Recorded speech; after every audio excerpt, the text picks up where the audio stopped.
বন্ধুরা, আজ দেখো মাছ ধরেছি। এই যে কই মাছ, এই দেখো কই মাছ আছে, পুঁটি মাছ আছে, বলুঙ্গা মাছ আছে। এই দেখো কই মাছ, তেলাপিয়া। আর এই দেখো মাছটা কতটা, দেখো এক হাতের উপরে 22 ইঞ্চি আছে,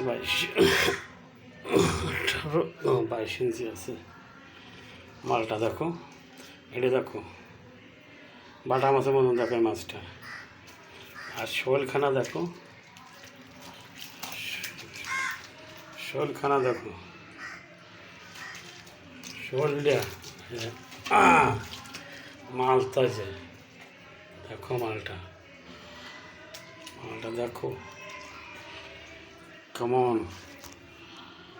সবাই লাইক করবে, শেয়ার করবে। দেখো মাছটা আজকে ধরেছি, এই মাছ। মাছটা দেখো, ওরা 2 কিলো মাছ হবে। শোল মাছটা, কই মাছ, পুঁটি মাছ। জান জান জান জান। সবাই দেখো আজকে মাছ ধরেছি। ধন্যবাদ।